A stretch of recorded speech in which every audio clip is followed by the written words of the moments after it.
Welcome to Ridgepoint. We're so glad you're here. If you're new to our church, take a moment to connect with us on our website, wenatcheechurch.com. We'd love to hear from you.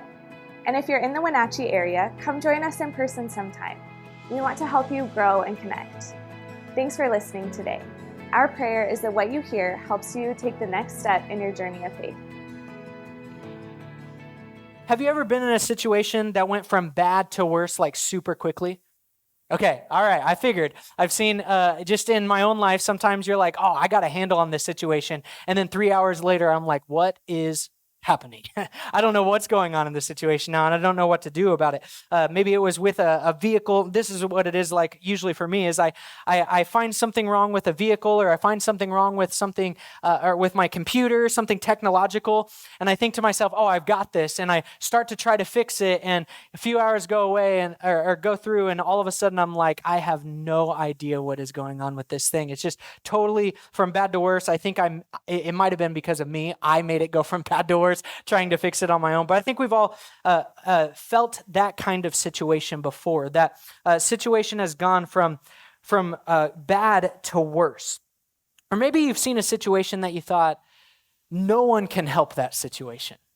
Like you look from an onlooker's view, you look on it and you go, there's just no way anyone can fix that. It's just not going to happen. That person definitely does not have the wherewithal to fix their own situation. I don't have the wherewithal to fix that situation. Only God could help that situation. We might look and think in those circumstances. Well, in our stories of the text that we're going to cover this morning, we're really seeing some things like that. So some are wild situations to be in. But what Luke is showing us through each of them is that Jesus has power and authority to work in these kinds of situations. Jesus has power and authority to work in all kinds of circumstances. And I believe Luke is framing all of this the way that he is on purpose. See, in just a couple weeks, we're going to get to the question that Jesus asks his disciples about his identity, about who he is, who people think he is, and who they, the disciples, say that he is. And in this chapter, Luke starts by essentially saying this, hear what Jesus is saying. And then he shifts here in the second part of the chapter to say this, see what Jesus can do. Hear what Jesus is saying.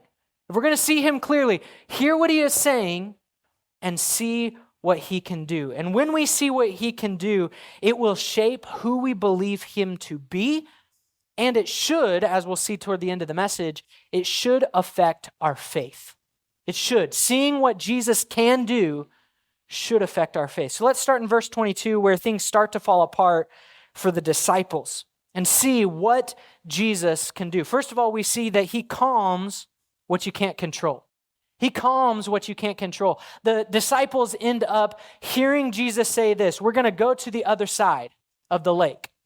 All right, we're going to go to the other side of the lake, and it puts them in quite the predicament. In fact, it's a predicament that the disciples get in at least 3 times during the ministry of Jesus. All right, but this time, Jesus is actually in the boat with them when this happens. Look at it with me in verse number 22. It says this, now it happened on a certain day that he got into a boat with his disciples, and he said to them, let us cross over to the other side of the lake. And they launched out, but as they sailed, he fell asleep. And a windstorm came down on the lake, and they were filling with water and were in jeopardy. And they came to him and awoke him, saying, Master, Master, we are perishing. Then he arose and rebuked the wind and the raging of the water, and they ceased, and there was a calm. But he said to them, where is your faith? And they were afraid and marveled, saying to one another, who can this be? For he commands even the winds and water, and they obey him. So put yourself in the situation here with the disciples for a moment, okay? If you were to go to the Sea of Galilee, that lake there, it's not a huge lake. It's about 13 miles in length from north to south at its longest, and about 8 miles in width from east to west at its widest, okay? It's not a massive lake. In fact, any part of the lake that you're on, especially on a clear day, you can see to the other side easily, because of how small this lake is. And yet, because it's surrounded by a lot of hills, when the wind comes in and falls into that lake, it stirs up a storm super quickly. And you don't see it coming. The wind comes and it just quickly takes and starts to make waves, very, very big waves, right there in the Sea of Galilee. Now, if you're like me, when I was growing up hearing this story, I would often read, because sometimes that word is translated ship. It was like Jesus and the disciples got in the ship, and they go, and every time someone said ship, I was thinking in my mind like Peter Pan pirate ship, like the big pirate ship, okay? So I'm like, oh man, they got this massive ship that is tossing to and fro, and Jesus is in the very bottom of it sleeping. No. That's not the kind of boat that they were in, okay?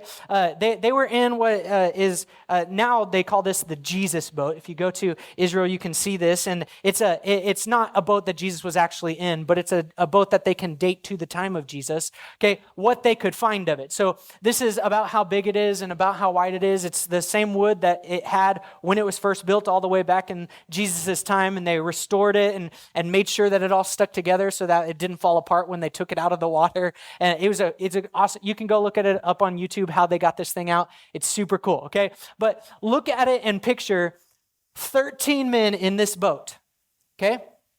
13 men in this boat.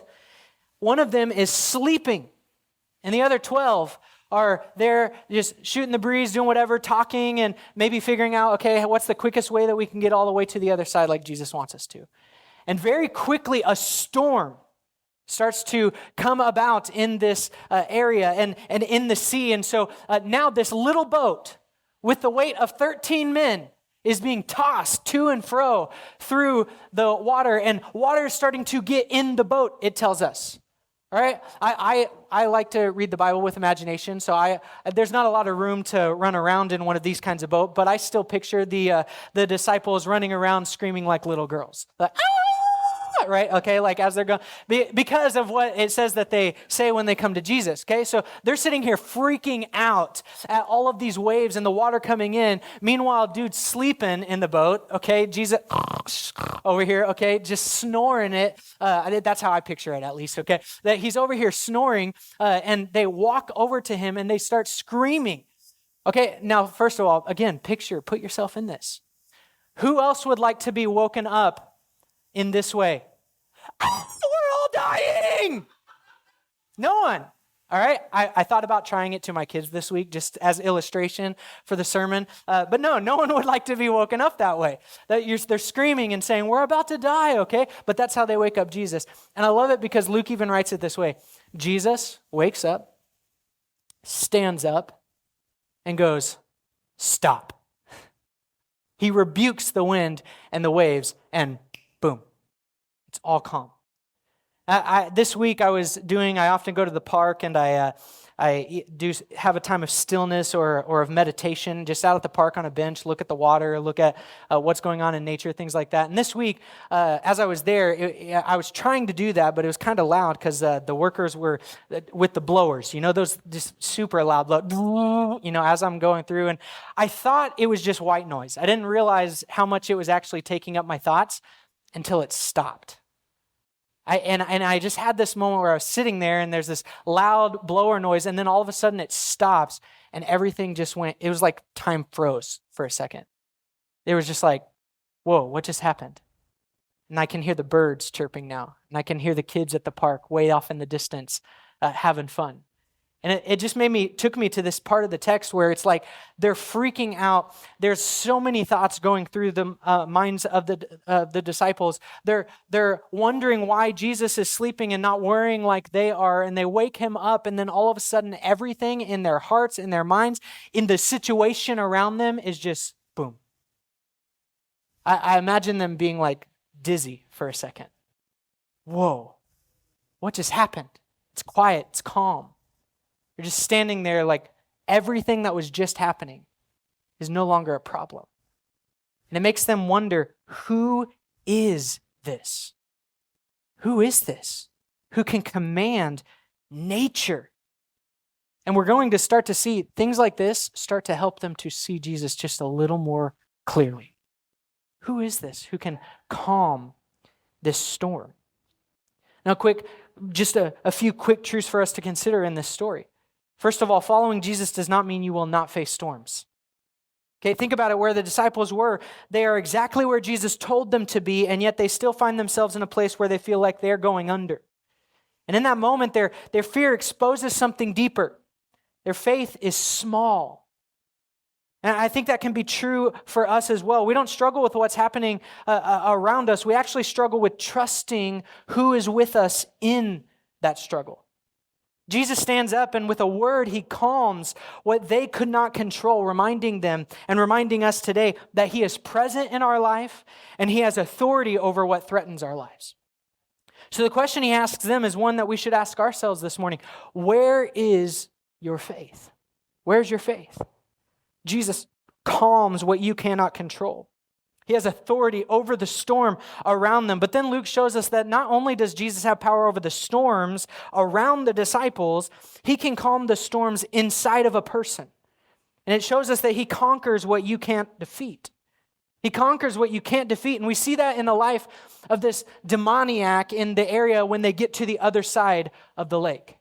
Now, the account in Matthew actually tells us there were two demon-possessed men that Jesus heals. Luke and Mark, for some reason, focus in on only the one. I believe it's most likely because he is the one who has a personal conversation with Jesus and who eventually is the one who is sent out and makes a difference in the area of Decapolis. I believe that's why Luke and Mark focus in on one. But Matthew tells us this actually took place in two men's lives, that Jesus had authority over what took place, the darkness that was not able to be defeated. Let's look at it as we go through. I'll just kind of explain a few things as we read this story. It says, then they sailed to the country of the Gadarenes, which is opposite Galilee. Okay, so they're now on the other side. And when he stepped out on the land, there met him a certain man from the city who had demons for a long time.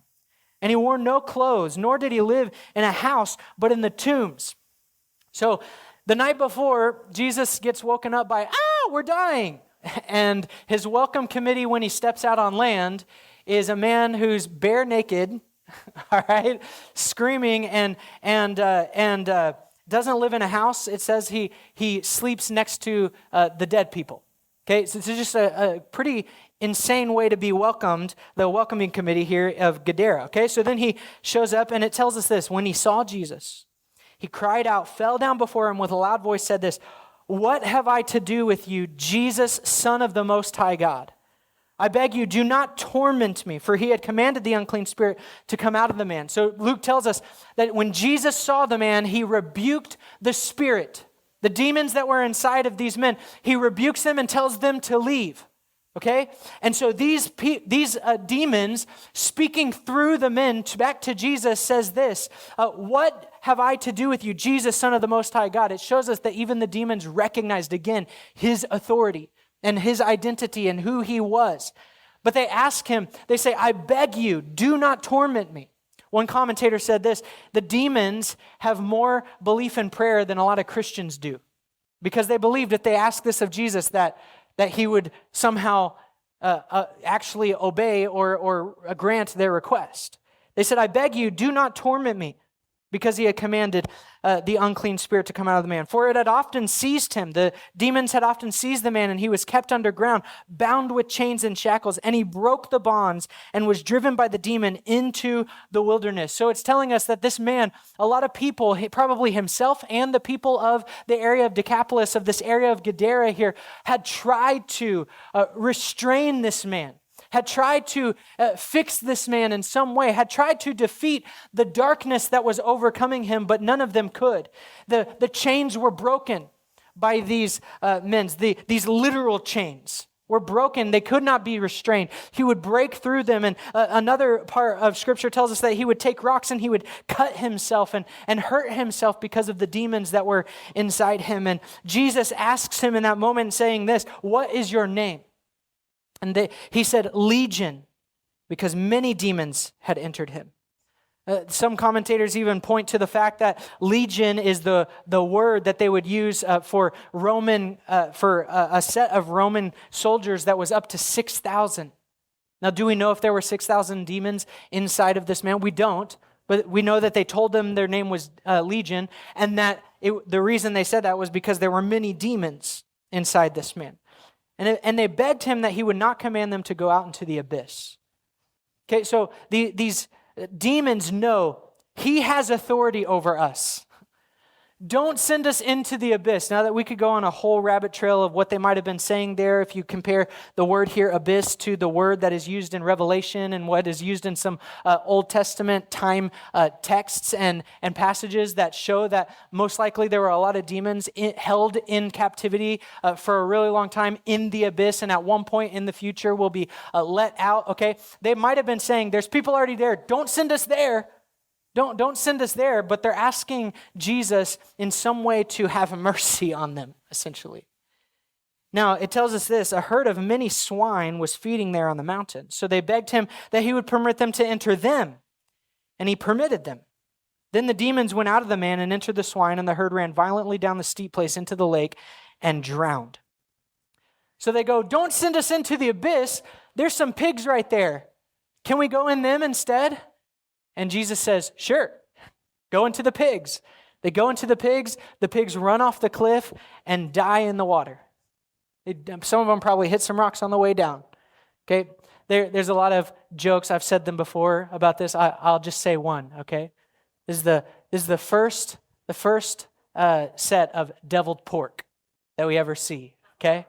There's plenty of others. I've said them before, I won't, okay? But I love just the sight of this. If you look at it, if you just look at this story, that these pigs are just doing their own thing off on the distance, and these demons say, what about if we can go in there? And Jesus, with his authority, grants them permission to do so, is what Luke says. They go into the pigs, and the pigs die. And then it tells us this: when those who fed them, the pigs, saw what had happened, they fled and told it in the city and in the country. Then they went out to see what had happened and came to Jesus and found the man from whom the demons had departed sitting at the feet of Jesus, clothed and in his right mind, and they were afraid.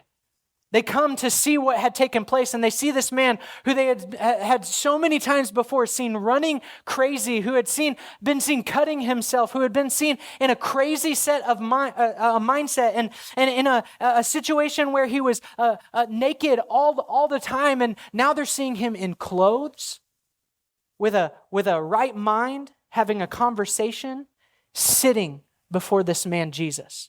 And they're afraid. Why are they afraid? Well, most likely because something more powerful than what they had seen in that man has now helped this man. If we saw the broken chains and the cutting and the screaming and all of the other things that we saw, and now we see him this way, something stronger than what we saw before has come. It made them afraid.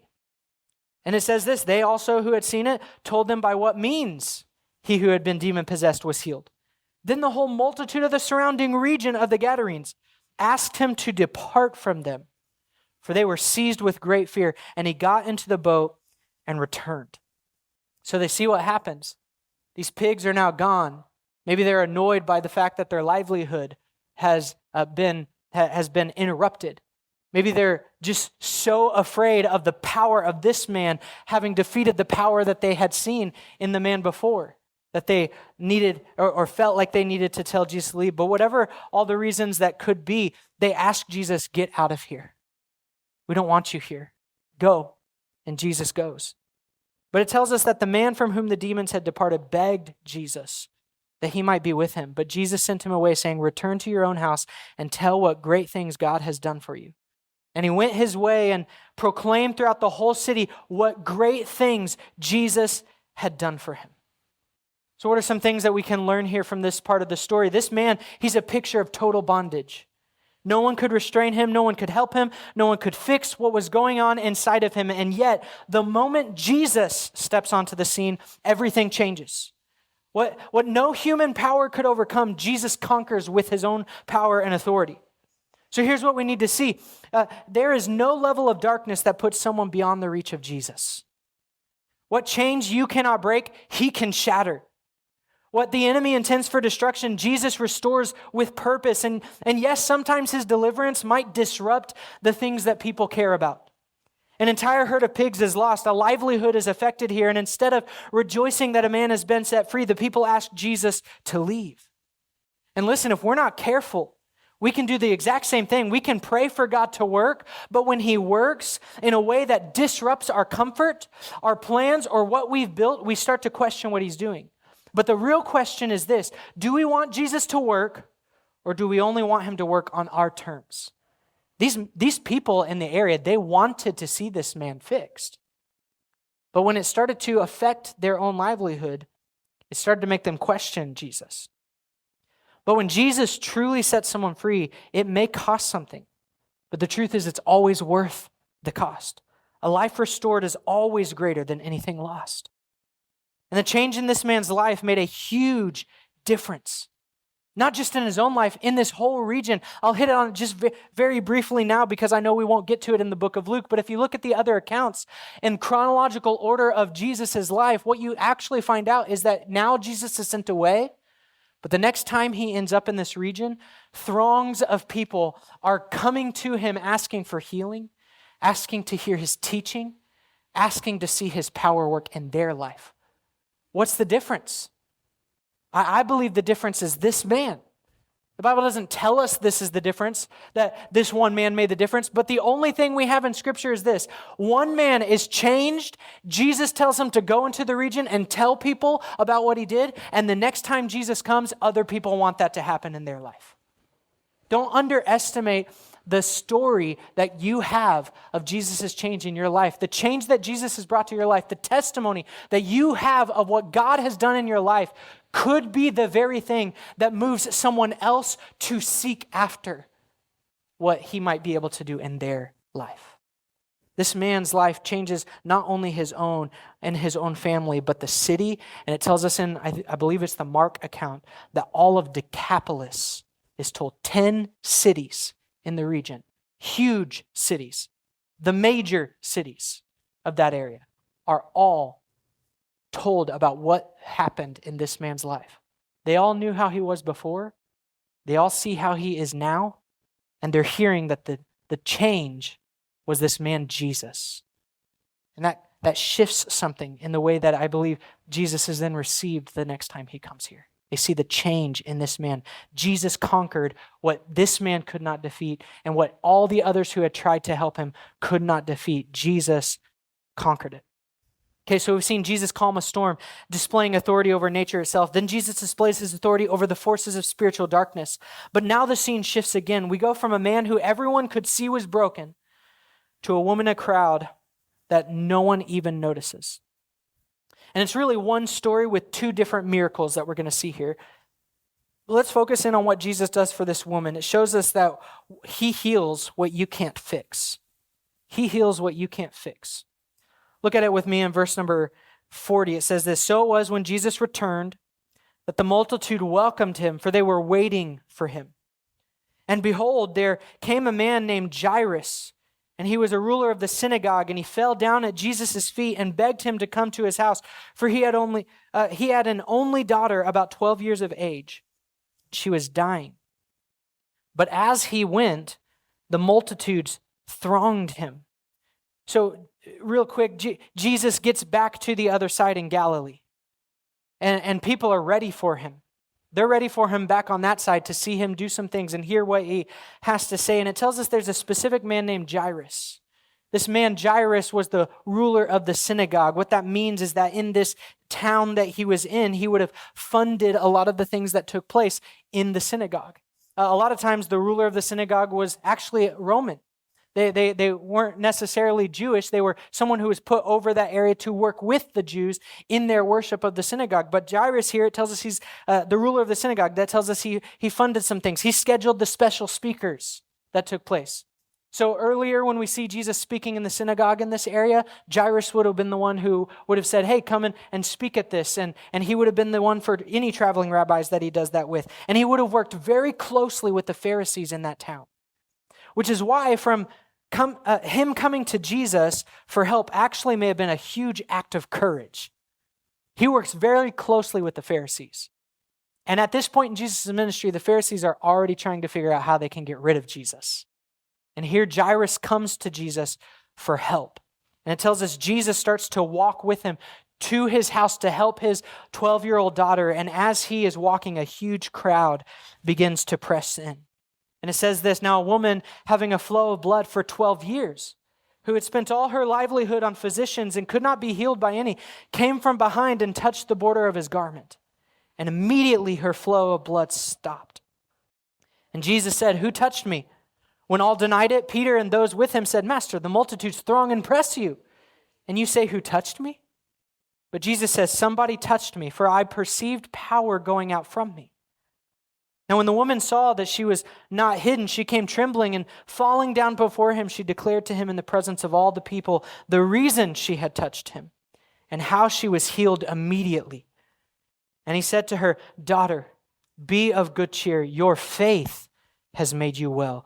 Go in peace." So this woman who has a flow of blood for 12 years, it tells us, this issue that she had is most likely means that something was wrong with her menstrual cycle, and she had a continuous flow, and this wasn't for her just a physical problem. Okay, if you know the way that Jewish culture and tradition worked and the way the Jewish religion worked, this was not just a physical problem for her, it was a relational problem. People would distance themselves from her so as not to be made ceremonially unclean by being in her presence or accidentally being touched by something that she also touched. This is also a spiritual problem for her. She would not be allowed into places of worship because of her uncleanness. And this had also become an economic problem for her, it tells us. She had spent all of her livelihood, all that she had, trying to remedy this. Knowing the times and the culture of this, probably a lot of doctors that she went to took advantage of her financially and scammed her with a remedy, quote unquote, that didn't work. "Oh yeah, I can fix you. It'll cost this much though," because it's a very pricey remedy. And it tells us she spent all that she had trying to find whatever would fix this problem, and nothing was working. But she had so much faith in his power. How do we know? Because Jesus says, "Your faith has made you well." Yes, his power made her well, but it's her faith that activated the power, is what Jesus is saying here. And here's what I love about this. Her faith in his power was so strong, she believed, if I just touch a thread of a piece of a tassel that is touching a piece of a clothing that is touching him, it'll heal me. That's all I need. I believe so much in his power. If I just get close enough to touch that, I'll be healed. And it tells us that right as she touches, she doesn't touch him, she touches the hem of his garment. And Jesus feels it. "Who touched me?" And his disciples, they're like, "What are you talking about? There's like 1,000,000 people here. What? What do you mean?" It'd be like you're in some kind of mosh pit. Right? And someone goes, "Hey, someone touched my calf. Who was it?" Like, everyone touched your calf, okay? You're like in the midst of a huge crowd. And they're like, "What are you talking about? Who touched you?" "Probably everyone." And Jesus says, No. I felt power go from me. Someone touched me. And the woman realized, okay, Jesus knows, and she comes before him. And it tells us she told him in front of everyone why she touched him and what happened when she touched him. And he says, "Your faith has made you whole." Here's a couple of quick applications for us in this section. This woman, she's lived for years in quiet suffering, unseen, unclean, unable to fix what's broken in her life. She's tried everything. She's spent what she had. Nothing has changed in her life. And maybe that's where some people are today. You've done what you can, you've exhausted your options, but you're still carrying the same struggle. And yet, in faith, she reaches out just enough to touch the hem of his garment. It's a quiet reach, it's a desperate reach, and Jesus stops everything. In the middle of a crowd, in the middle of the urgency of getting to this 12-year-old girl who is dying, he notices this woman, and he calls it out, and he brings her forward. Here's why that encourages me. Because it reminds us that you can be surrounded by people and still feel completely unseen, but not by Jesus. He is not too busy, not too distracted, and not too focused on bigger, quote unquote, things to notice you personally. What feels small to everyone else is not small to him. And what the world is labeled as broken or untouchable, Jesus restores fully. And he doesn't just restore physically, he restores because of this relationally. He even calls her daughter. He gives her dignity back. He brings her out of the shadows and into a relationship. And then don't miss this either. There's a crowd pressing in around Jesus, but only one person touches him in faith. I think it's possible for us to be close to Jesus, to be around Jesus, even following Jesus, and still not actually trust Jesus. But faith, it doesn't have to be loud. This woman, it shows us, it just has to reach for him. Just has to reach for him. So this woman, she comes quietly, hoping not to be noticed, but Jesus stops everything for her. And while that's all happening, okay, remember this is part of another story. Jairus has come and asked for his daughter, a 12-year-old daughter, to be healed. While all of this is going on, this man Jairus is waiting, watching his situation go from urgent to impossible very quickly. So what we see, this next part of the story shows us this, though. Jesus revives what you thought was gone. So put yourself in the shoes of Jairus for just a minute. You've asked Jesus to come. You don't know how much longer your daughter has to live. And you see all of this unfolding. Jesus, we got to come on. I know there's a lot of people, I bet they have problems too, but God, Jesus, we got to get to my house. Jesus, we got to get there. I don't know how much longer she has. And then Jesus stops and says, who touched me? And has a conversation with his disciples. Who touched you? What do you mean? Figuring out who it is. Then a conversation with this woman. And then meanwhile, all that's happening, and it says this, while he was still speaking, he's still having these conversations, someone came from the ruler of the synagogue's house, saying to him, to Jairus, your daughter's dead. Don't trouble the teacher. But when Jesus heard it, he answered him saying, do not be afraid, only believe, and she will be made well. Then it says, when he came into the house, he permitted no one to go in except Peter, James, and John, and the father and the mother of the girl. Now all wept and mourned for her, but he said, do not weep, she's not dead, but sleeping. And they ridiculed him, knowing that she was dead. So this father now hears, your daughter's dying, or has died. It's over. You didn't get here fast enough. Jesus hears it, turns to him and says, don't be afraid. Just believe. Believe. Faith. Trust me. She will be made well. I believe he did.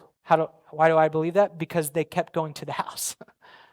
They kept going to the house, and it tells us when they get there, Jesus says to all the mourners, the people there have already started to congregate, mourning and crying. And back then they would hire people for this, or people in the community would come out to show solidarity, and sometimes they would fake it. They would be like actors, just in front of the house, and they're already doing that. Okay, so however long it took for that servant to get to Jairus, it's already long enough that the people have started to mourn around the house. Jesus gets there and goes, stop mourning. She's only sleeping.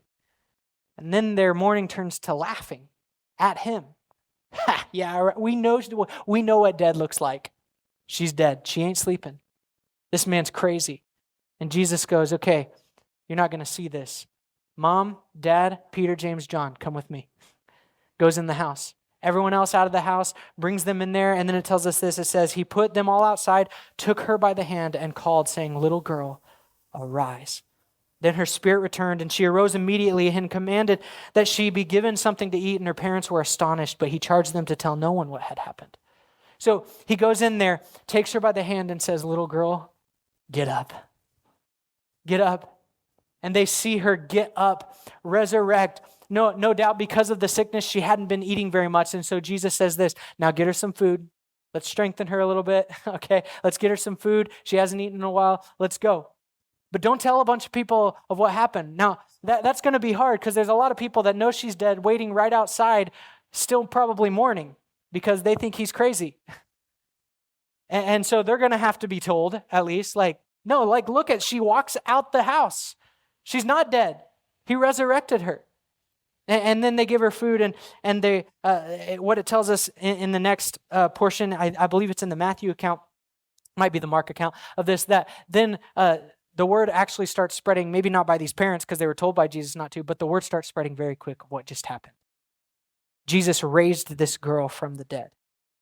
So what can we learn from this story of Jairus? Well, by the time the news arrives, it's final. Your daughter is dead.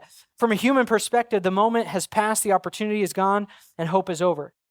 And I think that's how it can sometimes feel for us. Like we've crossed the line where nothing more can be done, but Jesus responds in a completely different way here. Don't be afraid, only believe. Because what feels like delay to us is not a limitation to God. Jesus isn't restricted to what we call too late.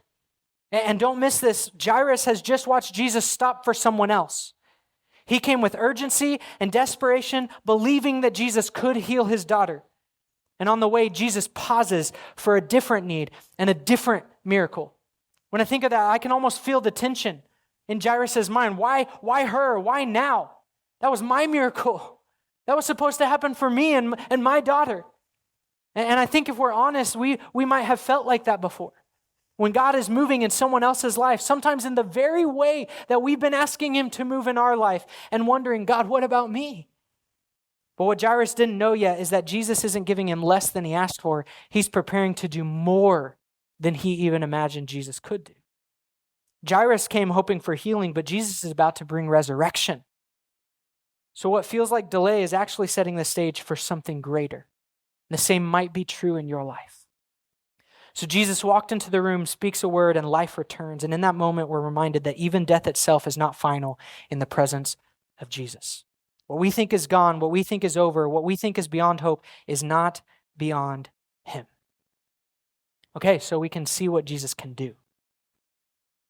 But how do we respond to what Jesus can do? Storms, demons, disease, even death. Luke is stacking these moments on top of each other so we don't miss something. There is nothing Jesus cannot do. And if that's true, then the question isn't just what can Jesus do? The question for us this morning is this: will I trust him? If he can do anything, will I trust him? My friends, trust him when life feels out of control. When everything is steady, faith can feel easy, but it's in the storm that faith is revealed.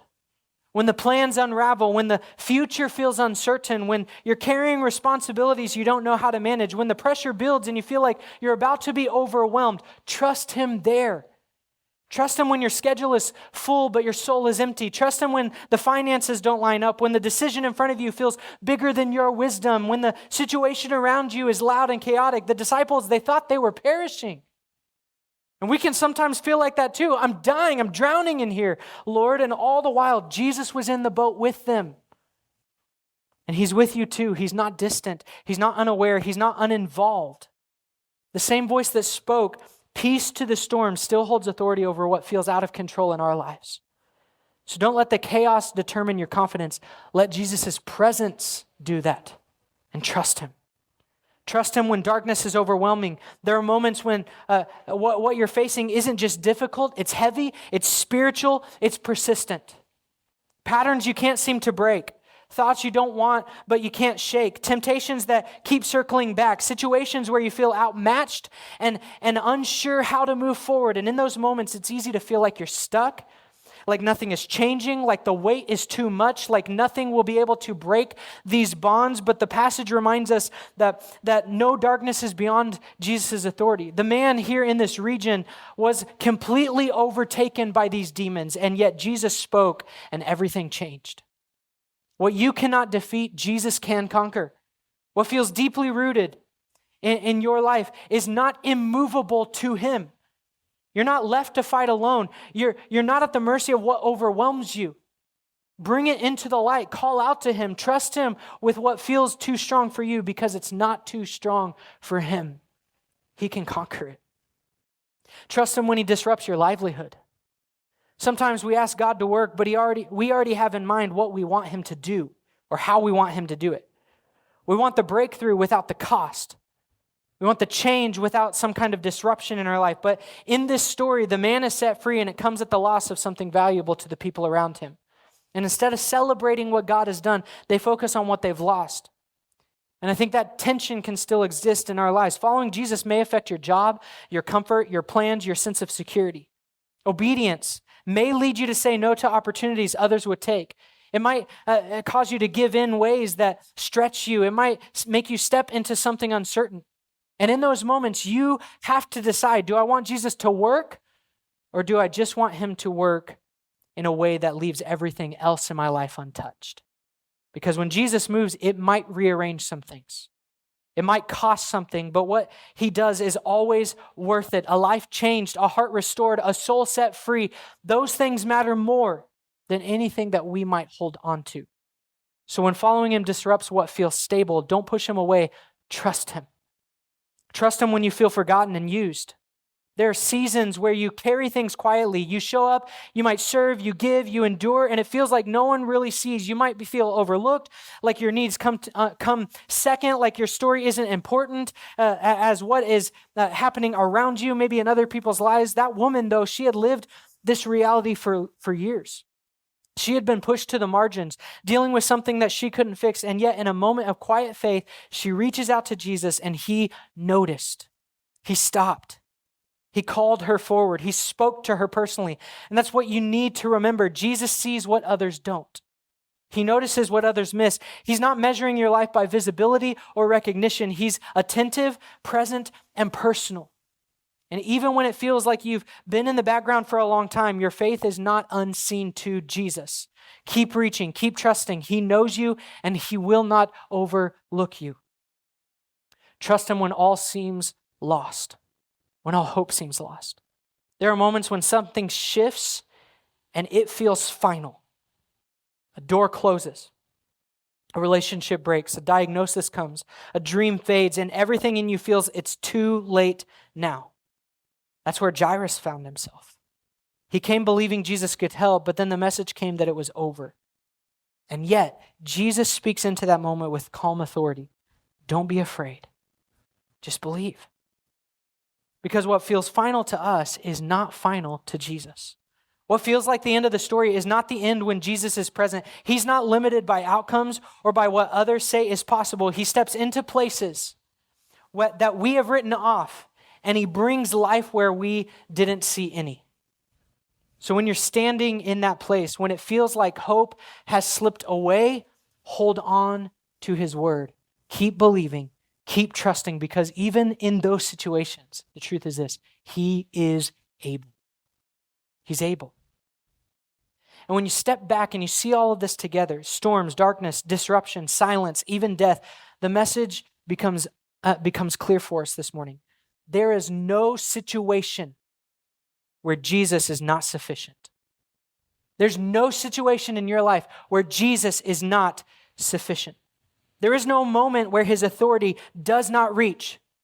There's no situation where your trust in him is misplaced. There's no situation like that. So whatever you're walking through, maybe even right now, whatever you're carrying, whatever feels uncertain or overwhelming or even final, our call this morning is this: trust him. Trust him in all circumstances. Don't leave a message like this just seeing what Jesus can do. Yes, we need to see that. The people in these stories obviously needed to see that. And it's leading somewhere for them to see who he is. But notice what comes up a few times in the text this morning. Verse 25, where it says, "Where is your faith?" Verse 48, "Your faith has made you well." Verse 50, "Don't be afraid, only believe." Trust. What Jesus is teaching us today is this: what he can do should affect our faith. It should affect our faith. So now that we've been reminded of all that he can do, showing us really this: nothing is out of his power and nothing is out of his authority. Then it brings us to have to ask ourselves this question: will I trust him? Okay, I see, God, you can do anything. Great. If we can see that, will it affect the way that we live? God, I don't know how, but I trust you. Thanks so much for watching. If you haven't already, make sure you subscribe so you never miss a message. Maybe share this message with someone who could be encouraged by it. And if you want to support what God is doing here at Ridgepoint, visit wenatcheechurch.com. May God bless you and strengthen you as you follow him, and we'll see you next time.